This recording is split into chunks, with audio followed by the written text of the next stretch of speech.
The Nigel Farage Show. Mr. Nigel Farage. Thank you, Donald. Good evening, everybody. Well, more about Donald Trump in a moment, but I'm here in Brussels, and of course the Prime Minister arrived early this afternoon. At dinner, they're talking about Russia, and she's hoping for European solidarity behind the stance that she's taken. And tomorrow morning, from breakfast on, it will be Brexit. But I think we kind of know the terms, really, of what the transition deal is going to be. Certainly our fishermen know what the terms of a transition deal is going to be. Well, joining me here in Brussels for this really billed as very big summit in terms of the road to Brexit is LBC's political editor Theo Usherwood. Theo, tell me, how is Mrs May's day going?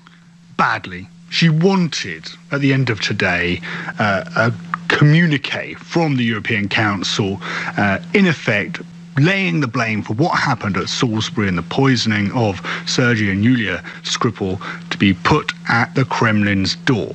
And that simply isn't going to happen. Downing Street privately conceding that.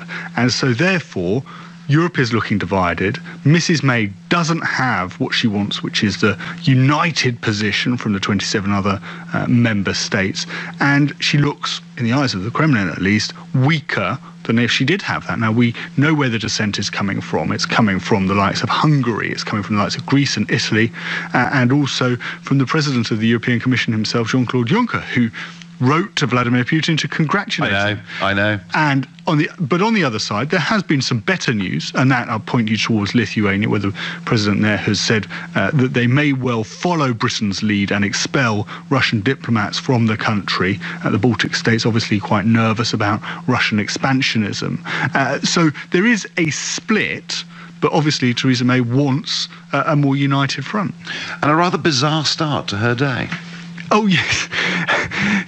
Theresa May arrives, she gives a statement, and you know the scenario, that £300 million space egg building for a much more grander setting for the short interviews that leaders give. She walks down, she starts speaking, and who should interrupt her but Jean-Claude Juncker, nudging her on the shoulder as she's giving a television interview to say hi. And of course, Theresa May doesn't like doing broadcast interviews. It's not her forte. And then to have the President of the European Commission pushing her off her stride only makes it more difficult. I will have a bet that Juncker had arrived straight from lunch. That's the only comment I can make on that. And what about, so there'll be a statement at some point late tonight, but as you say, she's not going to get what she wants. And actually, it seems to me, having spent the day here in the European Parliament, that there are quite a few characters around the European Union kind of saying what Corbyn was saying. Yeah.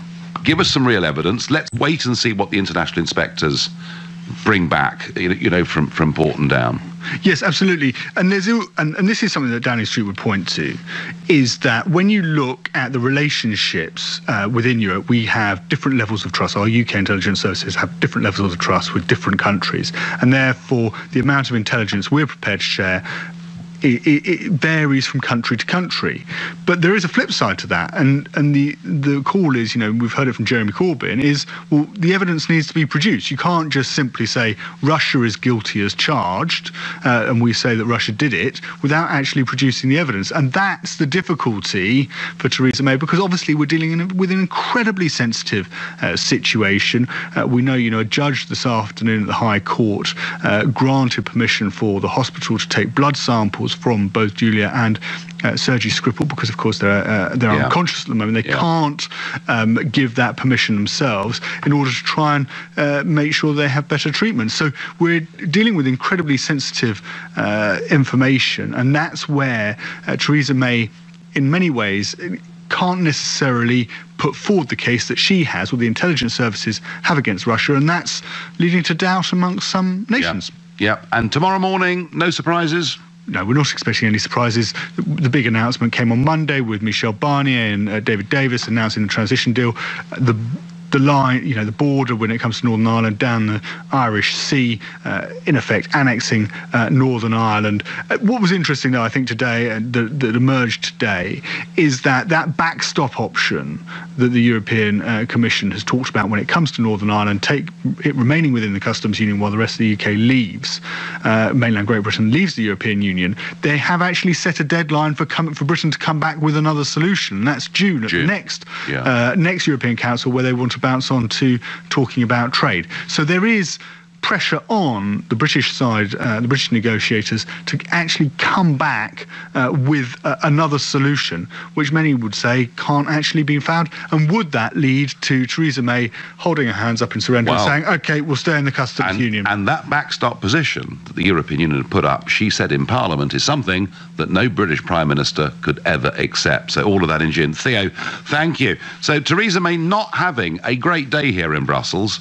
I'm asking you, is she facing a disunited Europe? Is the European Union now actually so split on Russia, so split on immigration coming in across the Mediterranean, so split on the euro in terms of the attitude towards it in Germany and in Greece?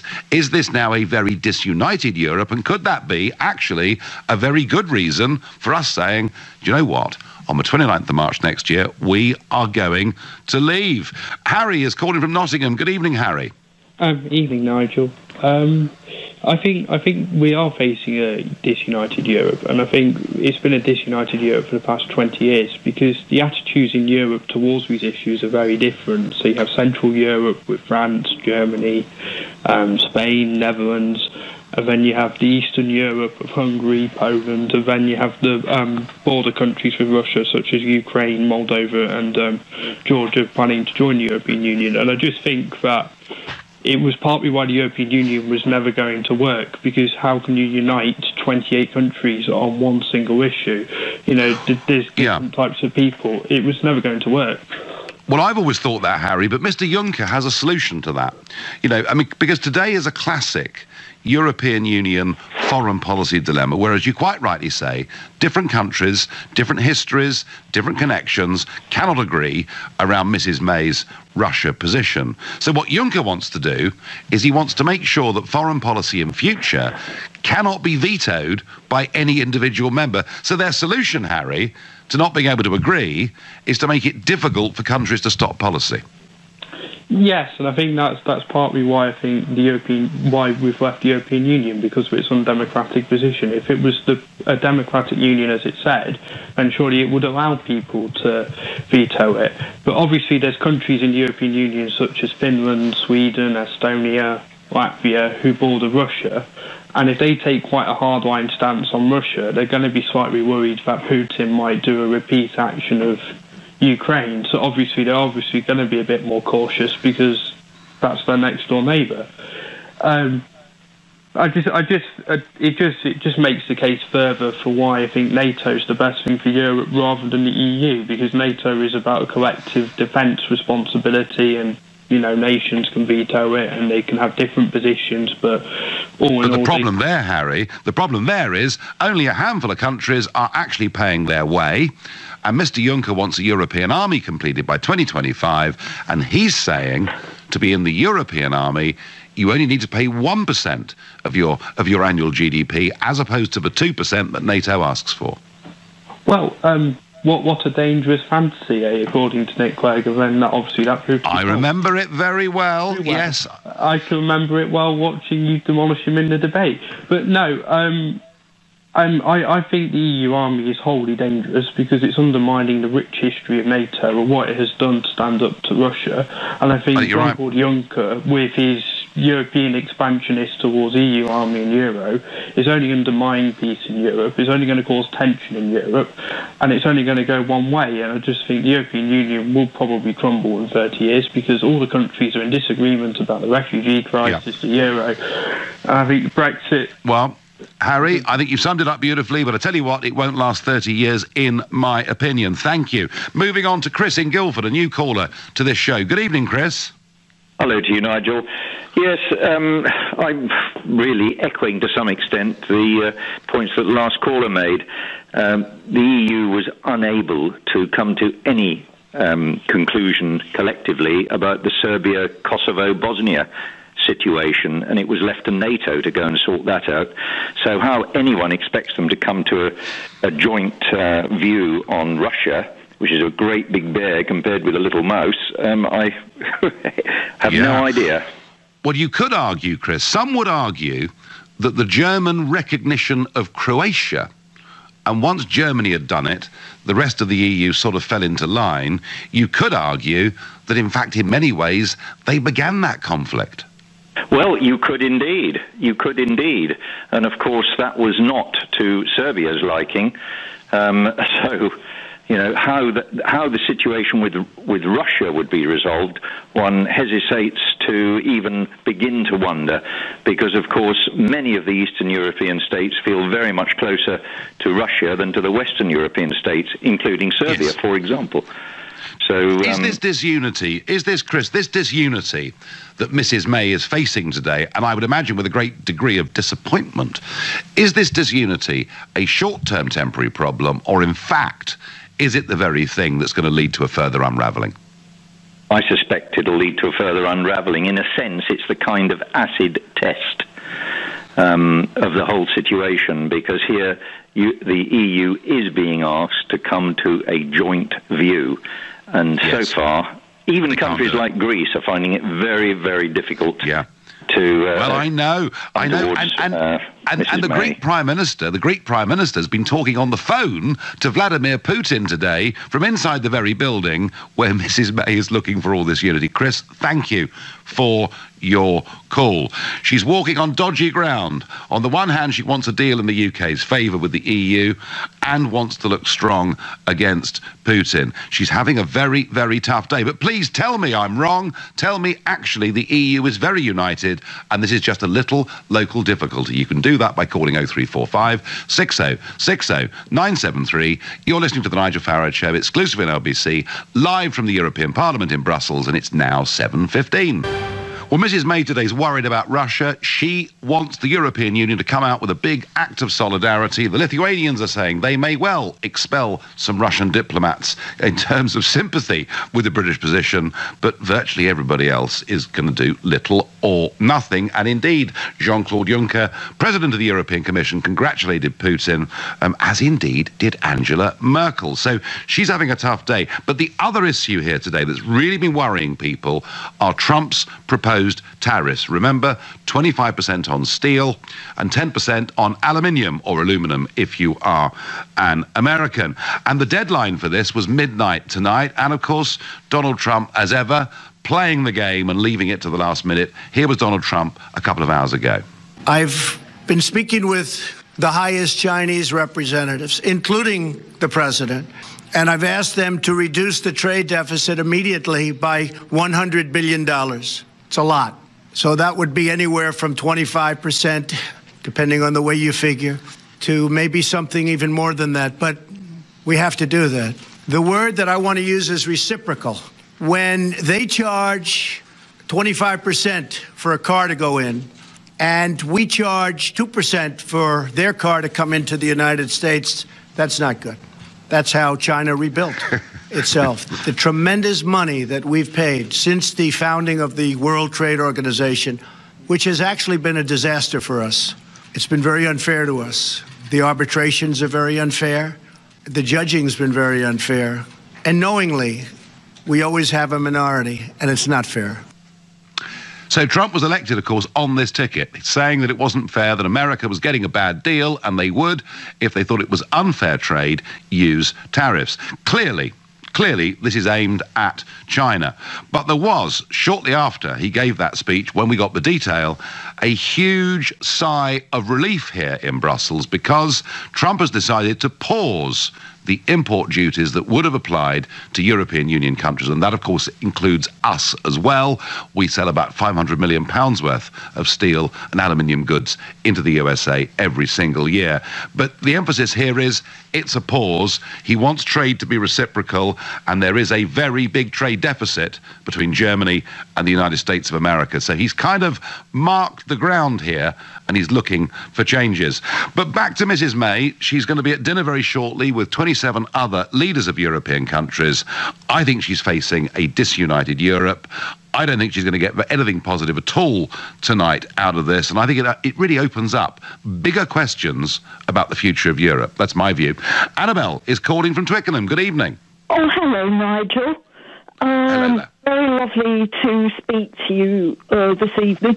I'd like to point out that how can they speak to us the way in which they do, these countries, when I have seen in the various newspapers that Spain had a demonstration a couple of days back, and according to the Express, there was massive demonstrations of public service people like the doctors, the nurses and everything else in France. Yeah, there's a big Bastille buildings and everything. So big strikes, Annabelle. Macron and also the Spanish leader, I don't know who he is, how can they talk to us? And also with Merkel being in the weakened state, she ought to play on her weakness and everything. She ought to be as deceitful as they are, and that. And she ought to say to them, well, your country's in not too good a state. Well, France, Annabelle, France has a big strike today, and I can't, so why very wasn't few. It shown on television? Very few trains running in France today. But you know something? Strikes in France are nothing new. I don't think what's happening in France is exceptional. But you could argue that there is a disunited Spain, given what's been happening in Catalonia over the course of the last 6 months. You had plenty to say about that in the European Parliament. Well, I did, and I felt, what struck me, Annabelle, about it was that disunity, as it were, in Spain, the way that it was put down, the sort of brutality, frankly, that was used to put it down, and that was then supported by the leading figures in the European Commission. Mrs. May's not going to get, Annabelle, what she wants tonight. Do you think on the bigger picture that it's a disunited European Union now? I think it's got massive gaping holes that people don't know about and everything, but it's not being shown to everybody. OK, fine. Annabelle, thank you for your point of view. Annabelle thinks the problems are far bigger than anything we can even see. David says by tweet, Nigel, the EU are intentionally not showing their support to the UK over the Russian issue to make us feel more isolated and vulnerable. David, that is possibly true. But I think, actually, they have a completely different foreign policy outlook when it comes to Russia. Many, many of these countries. Tom said, so Europe is divided. You are talking about this as if it's some sort of good thing. We know from history that conflicts, international conflicts, have happened as a result of situations like this one.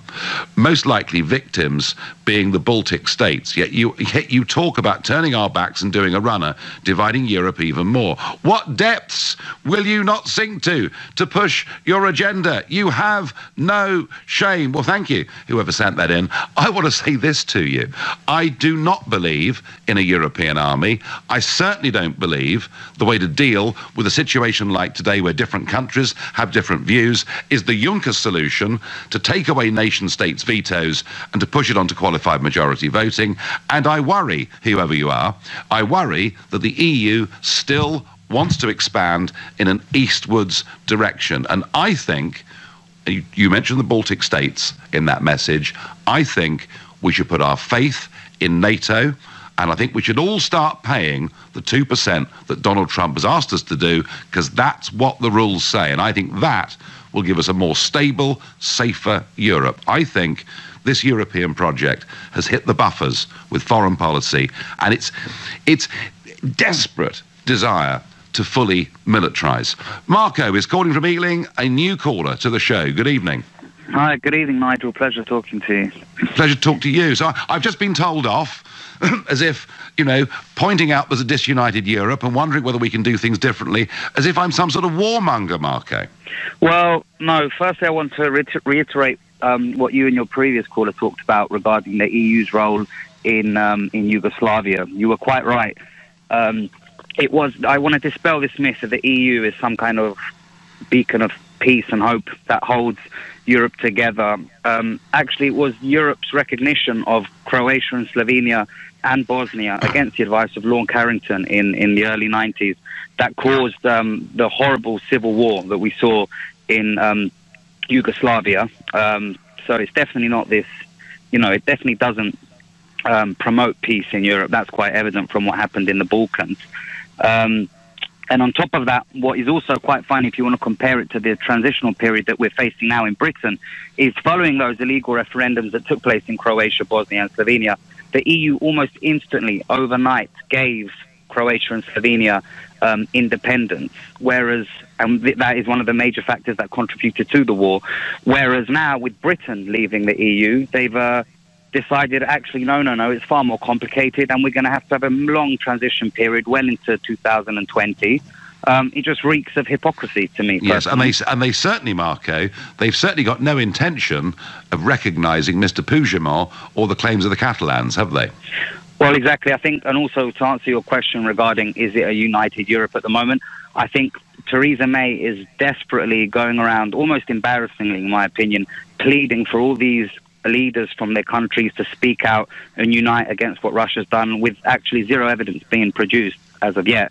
I think on the surface it might look like that for many of the European countries, but obviously the leaders of these countries, the policymakers, they're very intelligent people. They're fully aware of what's going on behind the scenes. I'm personally of the opinion that Russia, Putin didn't do it. The truth will come out hopefully eventually. Well, and why do you think that, Marco?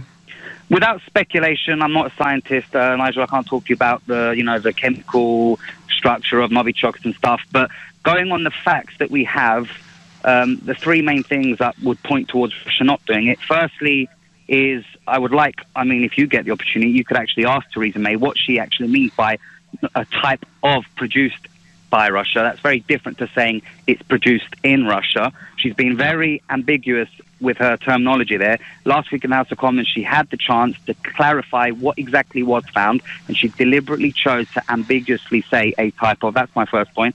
My second point would be that only last year, the OPCW actually congratulated Russia on completely eradicating their nerve agent program, and have gone on record as saying that Russia never had any Novichok. So I find it extremely bizarre that they're choosing the same organization to come in.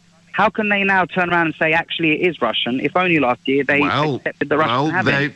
They're there in Porton Down. We're expecting in a week or so to get those results. But Mrs. May looks to be, Marco, a little bit out on a limb here in Brussels tonight, because there are other European leaders who may not agree with Marco's point of view, but they want actual proof. Thank you. Well, Mrs. May's had a bad day in Brussels. Sir Vince Cable, has had a utterly catastrophic day. More of that in a moment, but for now, it's time for the news. A very tough dinner here in Brussels for Mrs. May with 27 other leaders of European countries. She wants their full support and solidarity for the action she's taken against Russia over the Salisbury poisoning scandal, and she's not finding very much of it. But if you think she's having a bad day, think about Sir Vince Cable. Yes, I heard this morning Sir Vince Cable was coming to Brussels today. Odd, I thought. I can't remember him coming to a European summit before. Well, it was accompanied, as he arrived, by a press release put out by the Liberal Democrats with a big headline: EU leaders back Lib Dem call for public vote on Brexit deal. Gosh, this is interesting. 8 EU leaders have signed a statement backing the Liberal Democrats' calls for the British public to have another referendum on the final Brexit deal. So that's why Sir Vince was here. There were going to be 8 prime ministers supporting his call for a second referendum.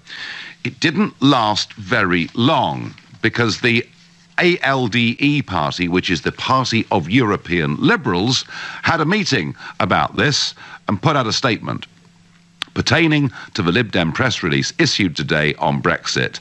At the ALDE leaders' meeting of today, no statement has been agreed upon or released. And Andrew Duff, a former Liberal Democrat MEP, said, not so fast.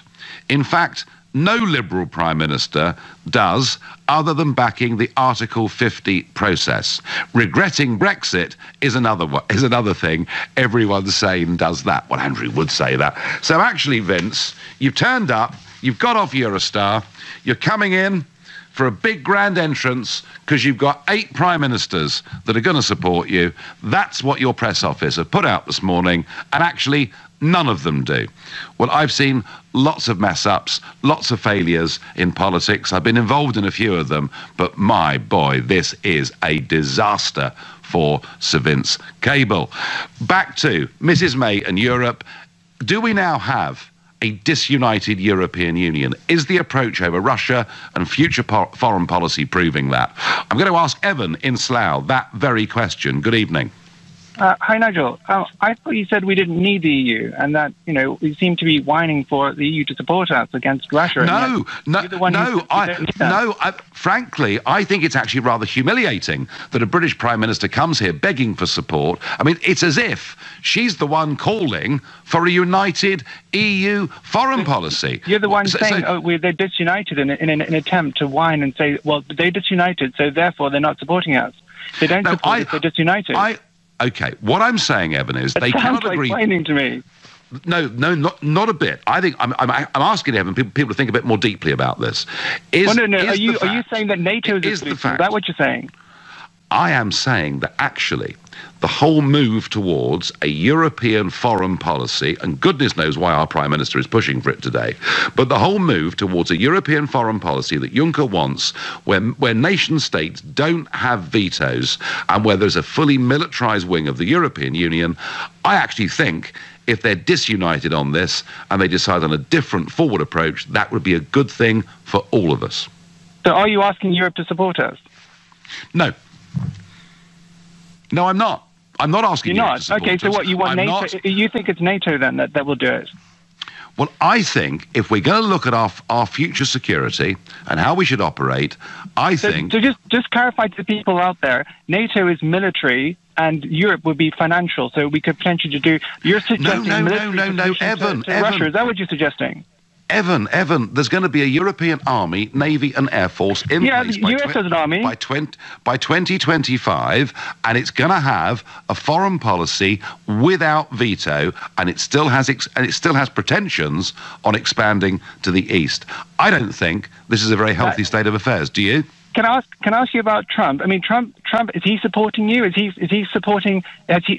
You're criticizing the EU, but we're out of the EU now. I mean, according to you, we're Brexit, and therefore. But what about the US? I mean, they're your big buddy. What are they doing? Are you not criticizing them? Are they disunited then because they're not supporting us? Hang on a second. If you're talking about America and NATO, America, of course, are there, and they are the most important country in NATO. About 75% of military spending in the whole of NATO is America. And what Trump is saying is we will go on supporting Europe, but you all need to pay your way. And I think what Mrs May has exposed by accident today here is the fact that we do have a disunited Europe, and it's time to rethink the future of Europe in terms of military and foreign policy. You're criticizing Europe and saying they're not supporting us. Is the US supporting us? I'm not criticizing Europe. Trump has said... It sounds like it. You said they're disunited. No, so is the US disunited? I think it's a good thing they're disunited. I think it gives us a chance to have the US a bigger debate. On the contrary... President Trump has as you well know, Trump will not... May. As you well know, Trump is not going to... supported Mrs May, and he said it was probably the Russians that... So did the EU support... The EU also supported it, and they said the same thing. But the fact is, neither Trump nor the EU is going to step up to the plate until we actually get the independent status on that. And you know that. And not only do you know that Trump has just raised a trade war against potentially China. And that's a far worse situation. And here you are talking about disunited Europe when the US is looking at... Evan, you're moving on to different subjects, but I have to say there may be a few people listening in South Wales and in Redcar who perhaps wish we had stopped a lot of cheap, overproduced steel, putting them out of business. Evan, you have a different point of view. That's fine. Dolores is calling me from Twickenham. Good evening, Dolores. Hello, Nigel. I just called you Mr. Farage, really. You know, when we come to Mrs. Thatcher, oh, God bless her soul, Mrs. May, she is good. She's a good woman. That's why European head of states are doing what they're doing. But unless every head of state is like her, there's not going to be any peace. She's soft. She is soft. She is no good as a prime minister. She is not a Mrs. Thatcher. Well, Dolores, what many would say is that actually, over Russia, she acted very quickly, she sounded tough, she took action. So there are some people who say that over Russia, she's shown herself to be a good leader. Yes, good leader accusing somebody when you don't have any proof. Well, how can I accuse you of doing something when you say to me, no, I didn't do it? I mean, we're talking about Russia. We're talking about, what you call it, a power. A very big power, and one that could be sinister. Dolores, thank you, and Dolores takes the view you've got to have proof to do these things, and actually that's the view that many other European leaders, it appears, are taking here tonight. Irina says, EU disunity, re Russia, is not necessarily a bad thing, as those member states that are reluctant to condemn over Salisbury enable diplomatic channels to stay open. EU unity would only ratchet up conflict with Russia. Irina, I absolutely agree, particularly with that final point, and Jeremy Corbyn would agree with the one you made before. James is calling from Harlow. Good evening, James. Good evening. Yeah, I think we have got united Europe, but not in a way that's good for the European Union. I'm a Brexit supporter. I like to get, like, what British independence, but you get my point. I like to read both sides of the argument, you know, the papers of both sides. So I was reading one of the pro-European papers this morning from the European, from, you know, the local newspapers in Europe, near the European Union. Yeah. And from what I'm reading, it almost seems as if we're heading for a clash of titans, sort of like Rocky versus Apollo, between the European Commission and the European Parliament. And I was watching some of the clips you've uploaded on, well, not you, but supporters upload on YouTube. Whenever Junk's in that room, Verhofstadt's got this look in his eyes, like a tiger waiting to pounce. And I was reading that there's comments as well from the Irish Taoiseach today. What was it? If Britain gets a special trade deal and considers Ireland's interest, will be the test of if Europe's worth staying in. And also, what Europe does after will largely test, is this really for the small states or the big states? Well, that's a really big question, James, because I think there is increasingly a feeling amongst smaller countries that it has become a German-dominated Europe, and certainly in the economics of it. You know, what was really interesting... Sorry, go on. A German what, do you say? Basically German-France Empire. Back to them. Well, I mean, you know, on top. They've always been the two big countries. I think there are some very fundamental questions that smaller countries, James, are now asking themselves. But what was very interesting this morning, right, this was from, I can't remember what it was from, it's from one of the bigwigs, the actual European Federalist, who's saying we need to question whether the European can survive without nations having sovereignty. That's from a federalist. So these people are clearly, I think the Italian election has shocked them. I tell you what, James, I don't think the European Union cannot survive if nation-states have sovereignty. That's my view. Thanks for your call. Thanks for your enthusiasm.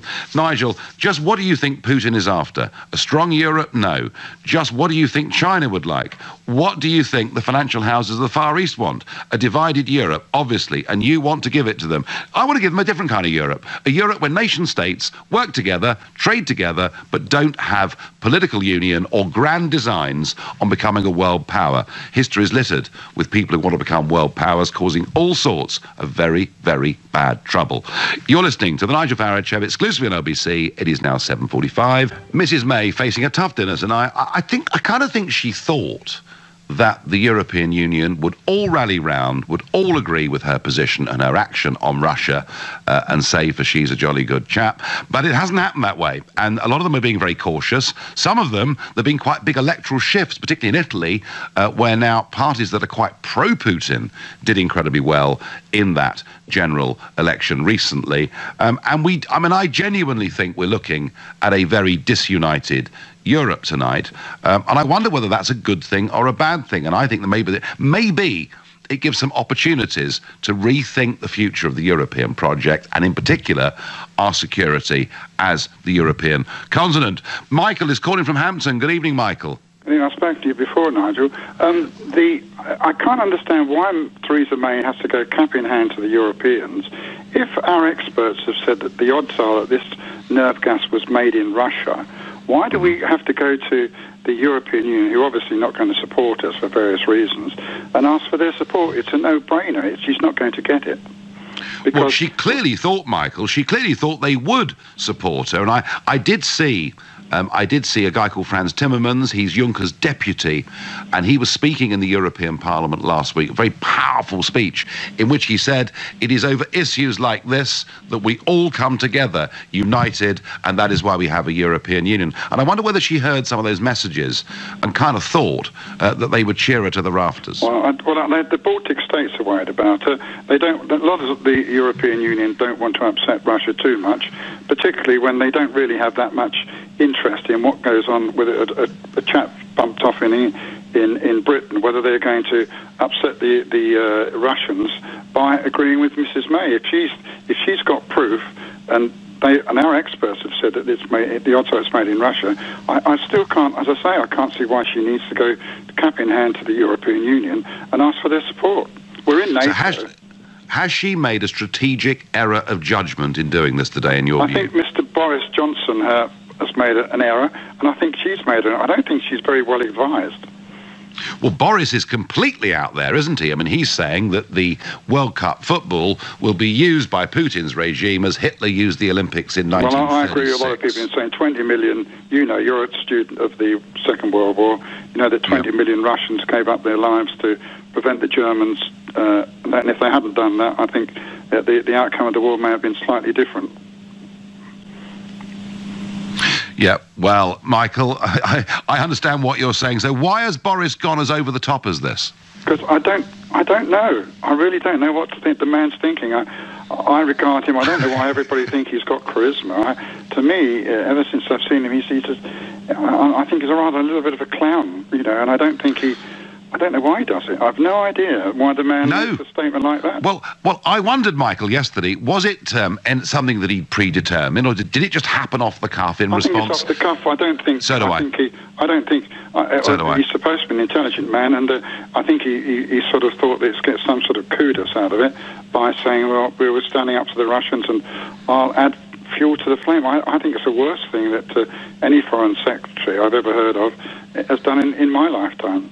Didn't look that responsible, Michael. No, I would agree with you. I think it's totally. I mean, there are ways of stating things, but that was a bit too open. I have a feeling that a vast majority of listeners to this show right now, Michael, think you're right. Thank you very much indeed for your call. Now, Theo Usherwood, LBC's political editor, is back in the room with me with the latest news. Theo. We have a statement from Number 10 saying that the Prime Minister Theresa May met with the French President Emmanuel Macron and the German Chancellor Angela Merkel at the fringes of the European Council this afternoon. That's away from the main auditorium where everybody sits around with their headsets on and speaks to each other. And they say that, according to this statement, the Prime Minister provided the President and the Chancellor with a detailed update on the investigation into the reckless use of a military nerve agent of a type produced by Russia on the streets of Salisbury. The Prime Minister said there had been a positive identification of the chemical used as part of the Novichok group of nerve agents by our world-leading scientists at Porton Down. The Prime Minister also outlined our knowledge that Russia has previously produced the agent, Russia's record of conducting state-sponsored assassinations, and our assessment that Russia views some defectors as legitimate targets for assassination. The UK, Germany and France reaffirmed that there is no plausible explanation other than that the Russian state was responsible, and they agreed on the importance of sending a strong European message in response to Russia's actions and agreed to remain in close contact in the coming days. So she'll feel she's made some progress with that, will she? Some progress, yes. Obviously, getting the support of Emmanuel Macron and the German Chancellor Angela Merkel is a step in the right direction from the Prime Minister's point of view, but of course that isn't, they're the two leading members of the EU Council, but that's not the entirety of the European Council by any stretch. Because we've got Greece, and we've got Italy, and we've got Hungary, and there's very unlikely, I would have thought tonight, to be any concerted action that comes as a result of No, this. the big prize, Nigel, was a communique linking Russia directly from the European Council to what happened in Salisbury, and that isn't going to happen, and Theresa May is going to miss out on that.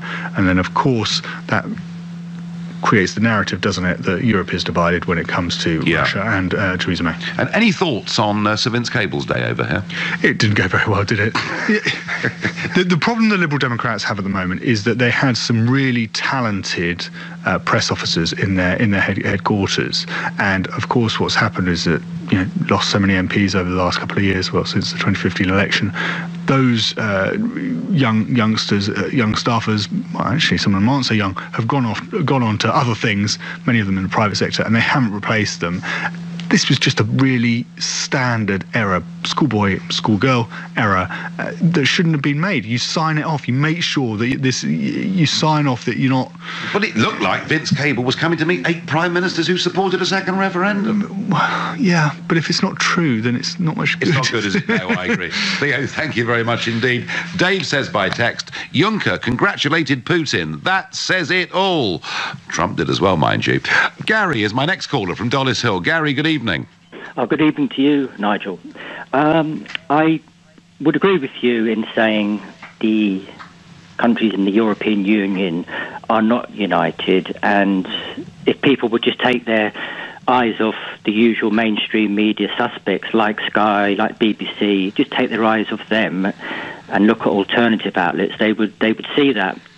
But Nigel, it pains me to say, but our country is far from united. An engineer friend of mine, I was speaking to him just after Christmas. He was working on the 5,000-kilometre long Druzhba oil pipeline in Russia, and Russians look at us, and they look at us as weak now, Nigel. So if they look at us as weak, Putin looks at us as weak. But Gary, Mrs. May, whether you agree with the stance she's taken or not, for the first time in her premiership, Mrs. May has actually looked strong over this, hasn't she? No, I feel a hologram over there would be better than her. But I mean, the thing I want to ring, Nigel, was about our country. It's got an enemy within which is going to get worse, and we should be looking at that. That's what I thought we should. What's the enemy within, Gary? Well, the last year and a half, 2 years, we've had these terrible incidents in London, up in Manchester. They're going to get worse as these people get more radicalised, and we're still letting more in. And Russia can see that. Putin can see that. And that's our problem.